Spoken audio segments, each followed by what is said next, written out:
তো যেটা দেখলেন বাইকের কিন্তু ইঞ্জিনের কোনো শক্তি নাই, পাশাপাশি ক্লাচ প্লেট একদমই শেষ। তো বাইকটা আমরা খুলে নিছি, ইঞ্জিনের হাফ সাইড ইঞ্জিনের কাজ করব এবং ক্লাচ সাইডের কাজ করব।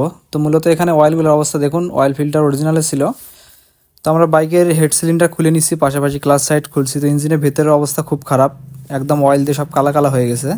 তো এটা আপনার ক্লাচ সেন্টার বা ক্লাচ অ্যাসেম্বলি দেখতে পাচ্ছেন, ক্লাচ সেন্টার কিন্তু ক্ষয় হয়ে গেছে, দুই সাইড ক্ষয় হয়ে গেছে, হাফ সেন্টার ফুল সেন্টার দুটো ক্ষয় হয়ে গেছে। ক্ষয় হয়ে যাওয়ার কারণে বাইকের স্পিড উঠতেছে না। তো এবং পাশাপাশি ক্লাচ প্লেটও কিন্তু পুড়ে গেছে একদম, যেহেতু প্রথমে আপনারা দেখছেন বাইকে কিন্তু কোনো প্রকার স্পিড ছিল না, ওই রকমই চালানোর ফলে ক্লাচ প্লেট তো পুড়ে গেছেই, অবস্থা একদম খারাপ হয়ে গেছে।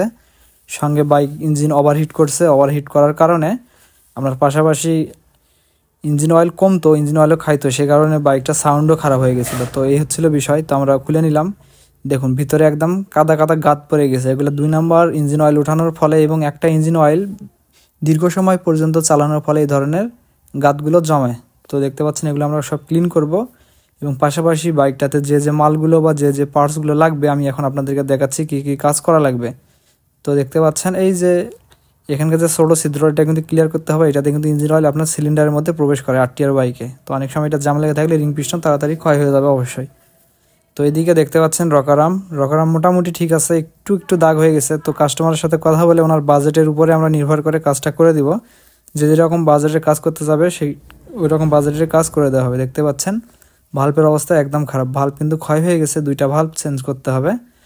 এবং বাইকটার সিলিন্ডার হেড দেখতে পাচ্ছেন, হেডের সিট কাটিং করতে হবে, নতুন গাইড দিতে হবে এবং সিলিন্ডার চেঞ্জ করবে না। কাস্টমারের সাথে কথা বলছি, সিলিন্ডার চেঞ্জ করতে গেলে বাজেট বেশি। তো আমরা পুরাতন রিংগুলোতে দেখতেছি যে রিংয়ের গ্যাপ কতটা হয়েছে। দেখতে পাচ্ছেন পুরাতন রিং সেটিং করলাম, পুরাতন পিস্টিং সহ দেখাচ্ছি, এখন দেখবেন যে গ্যাপ হয়েছে। তো দেখুন একটু করে কিন্তু গ্যাপ হয়েছে, অতটা খারাপ হয়নি, কিন্তু অয়েল রিংগুলো বেশি ব্যবহার কারণে ইঞ্জিন অয়েল কমতো, কম্প্রেসার রিং ঠিক আছে। তো এইভাবে আমরা সবগুলো চেক করে নিলাম। আর ছিল ক্যামশেফট এটা রাখবো, ক্যামশেফটের বিয়ারিংগুলো চেঞ্জ করে দিব। তো এই হচ্ছিল বিষয়। এখন আমরা বাইকটার যে জিনিসগুলো লাগবে এগুলো কাজ করব, সবগুলো পার্টস আনবো, এরপরে সেটিং শেষে আপনাদেরকে বাইকটা সমস্ত কিছু দেখাবো বিস্তারিত। ফুল ভিডিওতে সঙ্গে থাকবেন। তো দেখতে পাচ্ছেন নতুন সিলিন্ডার পুরাতন, নতুন পিস্টন দিয়ে বোরিং করানো হয়েছে। আর এদিকে আপনার নতুন পিস্টন, এটা আমরা এটাতে গোয়েস কোম্পানির পিস্টন দিছি 50 সাইজ। তো দেখতে পাচ্ছেন বোরিং কমপ্লিট, বোরিং কিন্তু অ্যাকুরেটভাবে আমরা নিজেরাই করে থাকি। আর আমাদের বোরিংয়ে 30,000 কিলোমিটার গ্যারান্টি আছে। 30,000-এর মধ্যে ইঞ্জিন অয়েল শর্ট হলে এটা দায়ভার আমরা নিব, অবশ্যই আপনাকে 1 নম্বর ইঞ্জিন অয়েল উঠাতে হবে। আর হেডের কাজ করা হয়েছে, হেডের সিট কাটিং করা হয়েছে, গাইড জিরো চেঞ্জ করা হয়েছে। গাইড চেঞ্জ করার কারণ বাইকটার সাউন্ড আমরা একদম 100তে 100 পারফেক্ট সাউন্ড চাই, সে কারণে চেঞ্জ করা। এদিকে ক্লাস সাইড সমস্ত কিছু ধুয়ে রাখা হয়েছে। আর এদিকে ক্লাস সেন্টার আমরা চেঞ্জ করি না, স্টিল বসাই দিছি। আর অনেকে বলে স্টিল বসালে গিয়ার পড়তে চায় না, তো আপনাদেরকে একদম প্র্যাকটিক্যালি দেখাবো এই ভিডিওটাতে যে গিয়ার ঠিকঠাক মতো পড়তে চায় কি না। কাজ অ্যাকুরেট হলে অবশ্যই গিয়ার পড়বে, আর কাজ অ্যাকুরেট না হলে গিয়ার পড়বে না, এই হচ্ছিল মোট কথা। তো এখন আমরা এটা সেটিংয়ে চলে যাব, আর ভিডিওটা একটু বড় হবে সে কারণে একটু ফাস্ট করে দেওয়া হলো। তো আমরা প্রথমে হেডটা সেটিং করে রাখছি ভালভ অয়েল সিল দিয়ে। এখন আমরা পিস্টন সেটিং করবো, রিংগুলো ঢোকানো হয়েছে একটু ইঞ্জিন অয়েল দিয়ে। এখন আমরা পিস্টন কানেক্টিং রডের সাথে সেটিং করে দিচ্ছি। আর দেখতে পাচ্ছেন কাজ করতেছে আমার ছোটো ভাই। তো দেখুন আমরা কানেক্টিং রডের সাথে পিস্টন লাগানো হয়েছে। আর ইঞ্জিন সেটিংয়ের এরকম ভিডিও কিন্তু দেওয়া হয় না আমার পেজে, অনেক দিন যাবত আমি কিন্তু ইঞ্জিন সেটিংয়ের ভিডিও দিই না। তো এখন আমি নিয়মিত ইঞ্জিনের টুকটাক কাজের যেটা কাজই করব, ইনশাআল্লাহ চেষ্টা করবো ফাঁকা সময় ভিডিও করার জন্য বা ভিডিওগুলো দেওয়ার জন্য, আপনাদের যাতে উপকারে আসে বা কাজের সম্বন্ধে ধারণা পান। তো এই হচ্ছিল বিষয়। দেখতে পাচ্ছেন আমরা সেটিং করে দিচ্ছি। আর গ্যাসকিটে দেখুন আমরা কিন্তু কোনো প্রকার আঠা ইউজ করি না, কারণ কাজের পরিষ্কার পরিচ্ছন্নতা আমরা সবসময় মেনটেন করি। কারণ অতিরিক্ত আঠা দিয়ে খারাপ দেখা যায় বা বিশ্রী দেখা যায়, এগুলো না করাটাই ভালো। কারণ নতুন গ্যাসকিটে আঠা ইউজ করতে হয় না, পুরাতন বাইক হলে সেটা আলাদা হিসাব।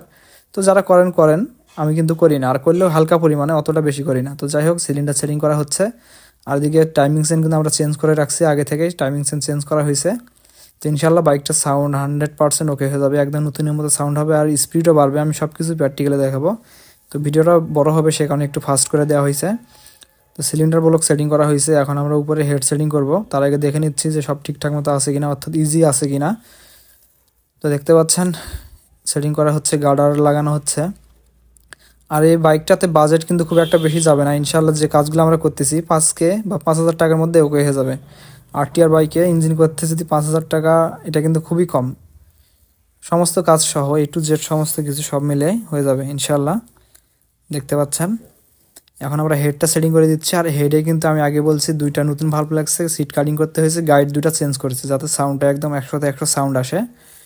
অর্থাৎ গাইড যদি লুজ থাকে সেক্ষেত্রে কিন্তু সাউন্ড ভালো আসবে না, কখনোই না। কারণ গাইড এবং ভাল্ব সঙ্গে টাইমিংস অ্যান্ড ক্যামশেফট সাউন্ডের বিষয়ে বড় একটা প্রভাব ফেলে, এবং কানেক্টিং রড এবং বিয়ারিং, আমার কথাগুলো বুঝবেন। ইঞ্জিনের কানেক্টিং রড থেকে শুরু করে ক্রাঙ্কশ্যাফটের বিয়ারিং, আর উপরের সাইডে আপনার টাইমিংস অ্যান্ড এবং হচ্ছিল ক্যামশেফট এবং আপনার সিট এবং গাইড, এই জিনিসগুলো ঠিক থাকলে 100% বাইকের সাউন্ড ওকে। তো যাই হোক, আমরা এখন নাটগুলো লাগাচ্ছি। আর ভিডিওটা কিন্তু কোনো স্কিপ করা হয়নি, সে কারণে বড় হয়েছে, প্রায় 7 মিনিটের মতো হয়েছে। যারা দেখবেন ধৈর্য সহকারে দেখবেন, অবশ্যই আপনাদের উপকারে আসবে বা অবশ্যই হেল্প হবে কোনো না কোনো বিষয়ে। দেখতে পাচ্ছেন হেডের নাট টাইট দেওয়া হচ্ছে। তো হেডের নাট টাইট দেওয়ার পরে আমরা উপরে টপ কভার লাগাবো এবং টেবিট অ্যাডজাস্ট করে দিব। এরপরে আমরা ক্লাস সাইডের দিকে চলে যাব, ক্লাসের যে জিনিসগুলো লাগলো ওগুলো আপনাদেরকে দেখাবো। তো ক্যামশেপটা আমরা ওইটাই দিয়ে দিলাম, ক্যামশেপ ঠিক ছিল, সমস্যা ছিল না।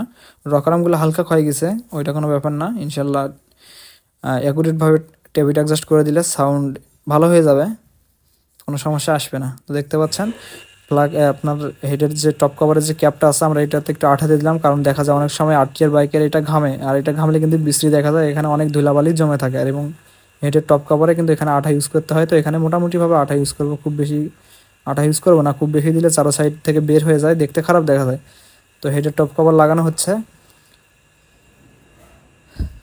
তো দেখতে পাচ্ছেন হেডের টপ কভার লাগানো হয়েছে, টপ কভার লাগাবো, টপ কভারের নাটগুলো লাগাবো, এরপরে আমরা ক্লাস সাইডের কাজ শুরু করে দিব ইনশাল্লাহ। তো আমাদের ভিডিওগুলো আপনাদের কেমন লাগে অবশ্যই জানাবেন, আর আমাদের থেকে যারা সার্ভিস নিয়েছেন তারাও জানাবেন আপনাদের বাইকগুলো কেমন চলতেছে।